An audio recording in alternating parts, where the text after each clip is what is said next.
Hello children, this is your SST class 5, and this is our lesson 4, evolution of transport.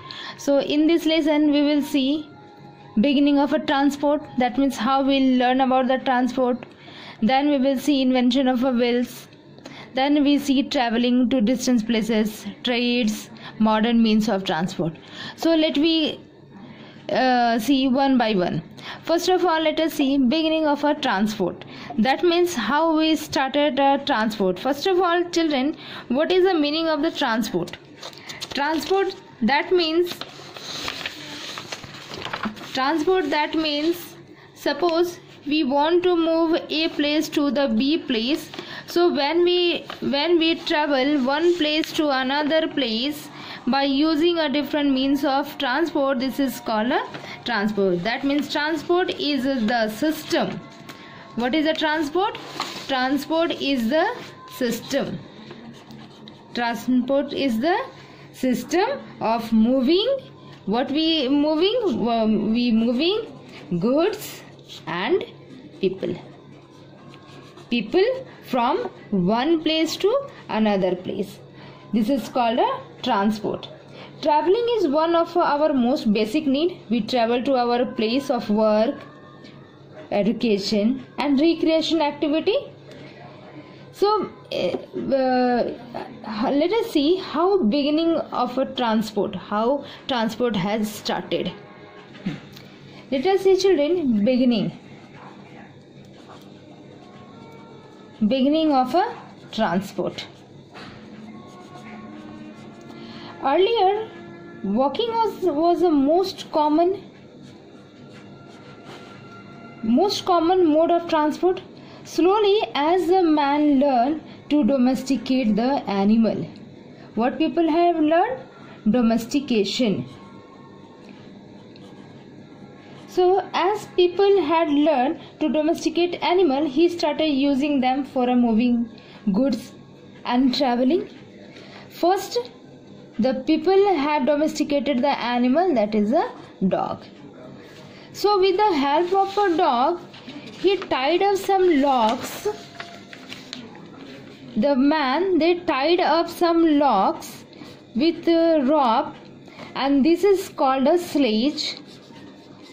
This sledge people use to move from one place to another with a sledge.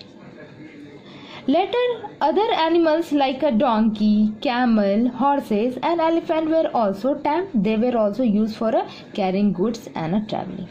This mode of transport changed with the invention of the wheel. So, this mode of transport changed with the invention of the wheels.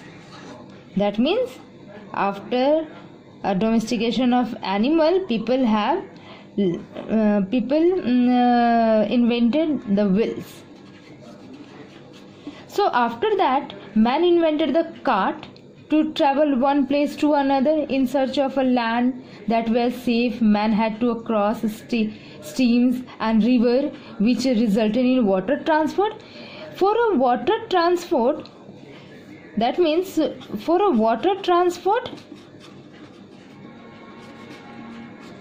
people use a hollow out logs in the water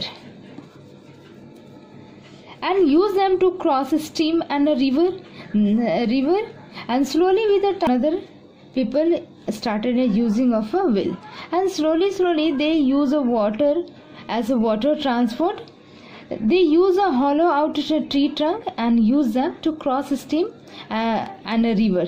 Slowly with the time, the transport system become well developed and lead to many invention of the wheel.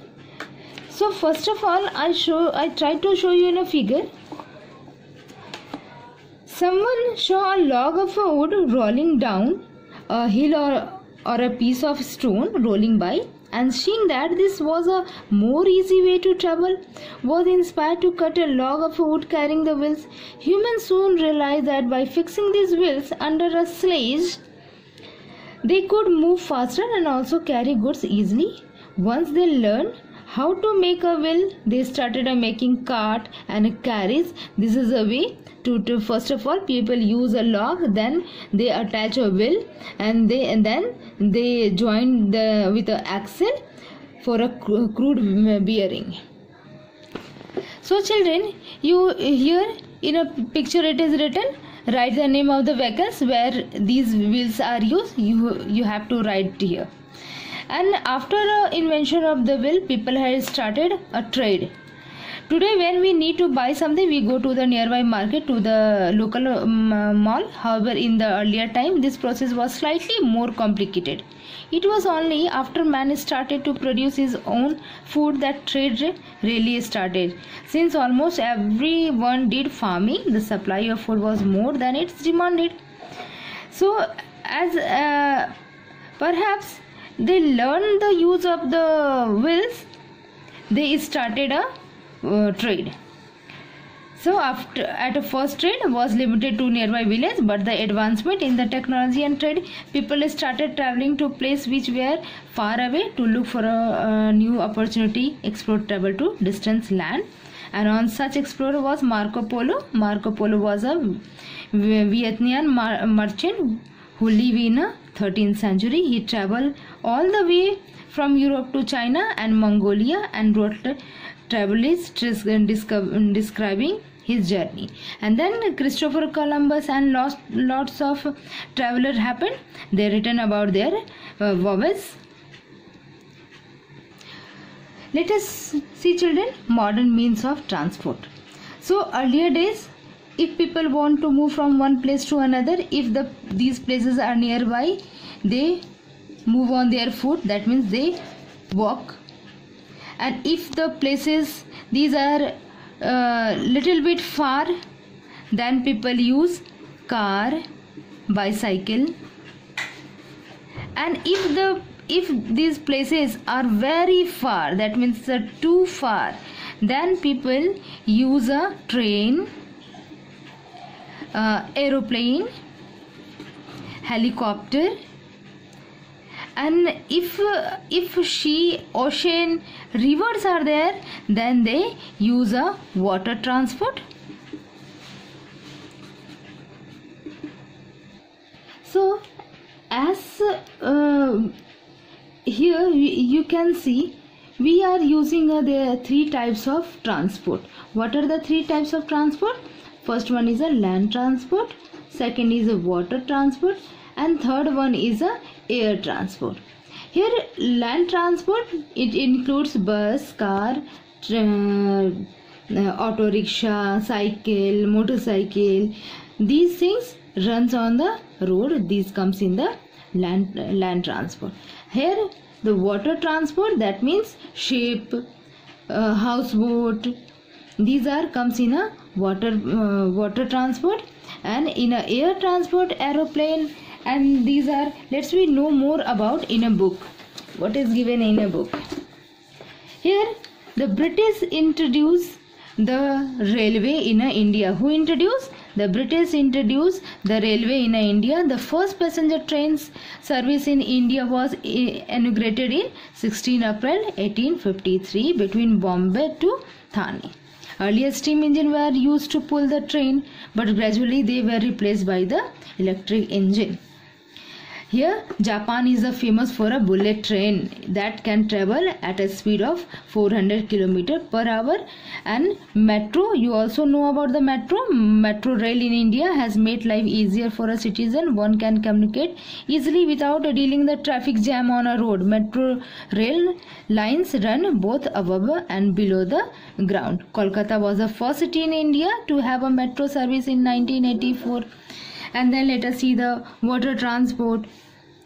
Here Pesce Canyon is believed to be the world's oldest known boat. It was discovered in the Netherlands in 1955. It is also an important means of transport in areas having water bodies like a canal, lake and a river. And then let us see about the air transport. Air transport is a gift of the 20th century to the world. It is the fastest and the latest means of transport. The first aeroplane was invented by two brothers, Oliver and Wheeler Wright brothers, in 1903. Aeroplane and helicopter are used to transport people, light goods and also mail. Air transport has made it possible for people to move to other countries for a travel work and even higher studies also. Air transport has immense importance during a flood, drought, earthquake and other calamities also. So there are two types of airlines, domestic and international. Domestic airlines provide the service of flying within the country, and international airlines provide the service flying from one country to another. So here we have completed our chapter, transport chapter. So you also go through the chapter, and this is your homework page. You must do this, fill in the blanks, true, false, match the columns and answer the question. This is your homework, children. So hope you all have enjoyed this class. Next day we will meet with a new lesson. Have a good day, children. Bye bye, children.